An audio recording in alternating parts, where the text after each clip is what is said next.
उमर साहब को बीजेपी वालों ने गोद में पाला है। वो खुद सुनील शर्मा ने एक बारी कहा उमर साहब को हमने गोद में पाला है। मैं आगा साहब से बोलना चाहता हूं, खुदा रहा आप एक मजहबी उलमा भी है, खुदा रहा कोई सदाकत रखे अपनी किरदार में। आप दिल्ली में क्या कर रहे हैं वो हमें बखूबी मालूम है। आप दिल्ली में किन किन लोगों से मिलते हैं हमें पूरी उसकी जानकारी है। इंजीनियर रशीद सिर्फ 1 महीने के लिए खुले थे ना इंजीनियर रशीद। जितना काम इंजीनियर रशीद ने 1 महीने में किया उतना आगा रूला ने 1 साल में भी नहीं किया। मेरी आगा साहब को मैं कहूंगा ये सारे नाच नगमे बंद करिए। आप पहले बताइए वाइस प्रेसिडेंट इलेक्शन में आपने वोट किसको दिया था? उमर साहब को बोल दीजिए आप बीजेपी के वाइस प्रेसिडेंट से श्रीनगर में मिलते हैं जय पांडा से और बड़ी बड़ी बातें करते हैं बीजेपी के खिलाफ। आप ही लोगों ने इस कौम का पसे पर्दा सौदा किया।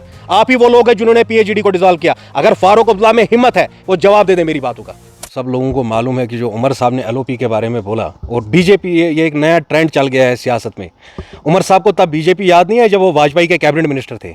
उमर साहब को तब गुजरात याद नहीं आया। उमर साहब को तब मुसलमान याद नहीं आए, बाबरी मस्जिद तब याद नहीं आई। ये कश्मीर के जो ये सियासतदान हैं इनको पहले अपने गिरेबान में जाके देखना चाहिए। उमर साहब बीजेपी की बातें करते हैं, quite honestly it is laughable. खुद सुनील शर्मा ने एक बारी कहा उमर साहब को हमने गोद में पाला है। उमर साहब को बीजेपी वालों ने गोद में पाला है। वो वाजपेयी के कैबिनेट मिनिस्टर थे। जो उनकी हैसियत आज सियासत में है वो इस वजह से है कि वो यूनियन कैबिनेट मिनिस्टर थे वाजपेयी साहब के वक्त। वाजपेयी भी बीजेपी के ही थे, वो किसी और के नहीं थे। उमर साहब जब पहले इतनी बड़ी बड़ी बातें करते, उमर साहब को पहले देख लेना चाहिए उनकी पार्टी ने किया क्या। जब उन्होंने पार्लियामेंट इलेक्शन से पहले पीएचडी तोड़ा, जो प्लेटफॉर्म बनाया था कश्मीरियों ने 370 की जदोजहद के लिए, उमर साहब वो बता दे किसके कहने पे फारूक साहब ने वो तोड़ा। उमर साहब मुझे ये बात बता दे कि भाई परसों ही के दिन वो बीजेपी के नेशनल वाइस प्रेसिडेंट से श्रीनगर में मिले, अपने घर पे मिले। वो जय पांडा से क्यों मिले? अगर उनको इतनी फिक्र है 370 की, अगर उनको इतनी नफरत है बीजेपी से, जब उनके वालिद साहब दिल्ली जाते हैं तब तो वो बड़ी बड़ी बातें करते हैं बीजेपी के सामने कि हम आपके दोस्त हैं। तब उनकी क्या लैंग्वेज होती है और फिर कश्मीर में आके वो लोगों के साथ क्या करते हैं। मुझे बड़ी हैरानगी हुई, आगा साहब पिछले 8 महीने से उमर साहब की बुराइयां कर रहे हैं। सकीना ये तो आगा साहब को बुरा भला बोल रही है। परसों आगा साहब बोल रहे नहीं बीजेपी को रोकने के लिए। भाई बीजेपी तो रुक गई ना। आज बीजेपी की हुकूमत नहीं है जम्मू कश्मीर में। जम्मू कश्मीर के में फारूक अब्दुल्ला की पार्टी के पास 50 एमएलए है, 3 एमपी है। हता कि लद्दाख का एमपी जो हाजी हनीफा जान है वो उनका प्रॉक्सी कैंडिडेट था, वो भी एमपी है।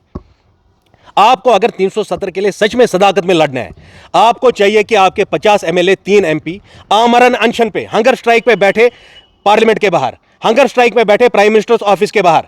वो दिल्ली जाए, वहां जदोजहद करे, यहां ये ड्रामेबाजी मत करे। आप दिन में जय पांडा जो बीजेपी का नेशनल वाइस प्रेसिडेंट है उसे मुलाकात करते हो। आपके वालिद साहब ने बीजेपी के कहने पे पीएचडी तोड़ दी और आप आंखों में धूल झोंक रहे हो। मैं आगा साहब से बोलना चाहता हूं, खुदा रहा आप एक मजहबी उलमा भी है, खुदा रहा कोई सदाकत रखे अपनी किरदार में। आप दिल्ली में क्या कर रहे हैं वो हमें बखूबी मालूम है। आप दिल्ली में किन किन लोगों से मिलते हैं हमें पूरी उसकी जानकारी है।